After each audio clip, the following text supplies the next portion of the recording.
it be on? No. Great. We're just going through this. Look, this is Kate at a parenting session, and there's just something about the quality of her relationships that, you know, very rarely see Kate, you know, with that degree of spontaneous fun, if you like, and pleasure. Just look at this. It's really great. It is. Yeah, video clip. Yeah, good. Because we're going to talk about relationships. You know, and what was it, Nigel? You were saying Sandra had. Yeah, Sandra. We're doing an ADHD conference, aren't we? And I've been working with Neil Simpson and so on. So it was a planning meeting on Friday, and they said, well, there's no need for me to go, so Sandra could go and sort it all out. So she did, and sorted it all out, and came back buzzing. I did, actually. Again, it's out of my comfort zone. It's something I just don't do. But Nigel said, well, there's no point in me being in the planning meeting because you've done it all. You've done the planning, so you can do it for me. I don't know whether he did it on purpose that morning, but he did ring in and he said, I'm running late. So I don't know whether that was on purpose. so a genuine and authentic response. I mean, I fully intended to come along to the meeting, but I was thinking, well, I've got no choice now. I've got to go. Initially, I thought, well, I know Neil. I'm not sure who else is going to turn up, but I know Neil. So I thought that'd be okay. I'll just come along. And it was in here, and I walked along, and there was a lady just hovering. I didn't know who she was, but she knew me. So we sort of struck up a conversation, and I took her into the kitchen for a cup of coffee. We came back in here, and eventually I found out she was Kathy. That was fine, and Neil was in here. So it was the three of us, and gradually a few more people dribbled in, and in the end there were 6 of them and myself. And by then I think I'd warmed up, because it's almost purpose-built for me. It was a gradual thing. People came in, and by then I was in full flow, and everybody, they were coming in cold, not me. And I think that helped. And in the end, I mean, Neil obviously was running the meeting, but he was saying, well, what would you suggest, Sandra? What should we do here? And it clicked, really. I think with the Senko conference and the IQM ceremony, it just clicked, and I knew what I was talking about, and I became in my comfort zone. I didn't initially like the setup of the meeting, but I said to them right at the start, I explained that I didn't say Nigel was running late. I just said Nigel has to make a very important phone call.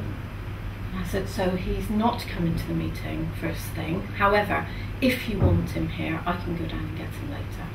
So they said, oh, okay. The meeting progressed, we went through it. I was suggesting ideas for what they should do for the conference, like all sending me the PowerPoint. I'll burn it on one disk. It ends up, you know, having a smooth running for the day. There's no messing around with any of the technology, it's all on one disk, etc., etc. And it just flowed, and people were asking my opinion round the table, you know. And it was good in the end. I quite enjoyed it, and in the end Neil sat back and he said, well, I think we're done. And I said, right, I said, would you like me to go and get Nigel? I'm sure he's in now. And this was about an hour and a quarter later. And he said, no, we don't need Nigel at all. He said, you've covered everything. And it was another lady from school, Lois. She looked up and she said, to be perfectly honest, Sandra, she said, you're in this meeting anyway, even if you're not.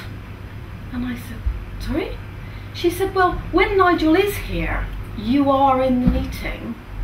She said, you and Nigel, she said, represent each other. And I thought, that's odd. And she said, it's just because Nigel won't do anything unless he's run it past you first. And I said, no, I doubt that. And she said, no, because if we decide we want a meeting or anything, she said, Nigel's on the phone. No, Sandra, is it okay if we have to?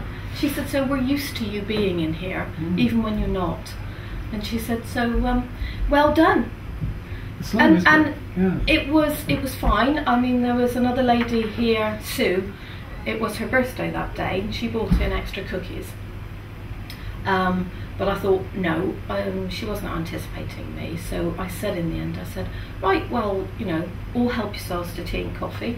You can go into the kitchen and whatever, and I'll just, I'll go on back. I said, thank you very much. They said, oh, thank you for your time, thank you, and that was it. And I think that was quite a defining moment when I stood up and I walked out there and walked through the door, and I just felt really, I can't describe it. I just walked down through the office.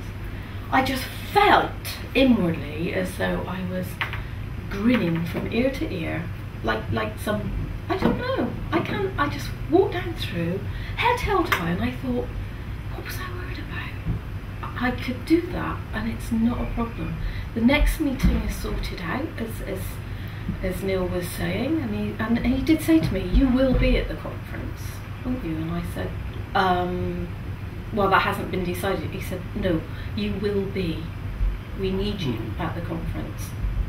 And I just walked, as I say, I walked down through, and Chris and Nigel were just sitting there. I walked down, I sat in the middle, and I went, oh, I did it.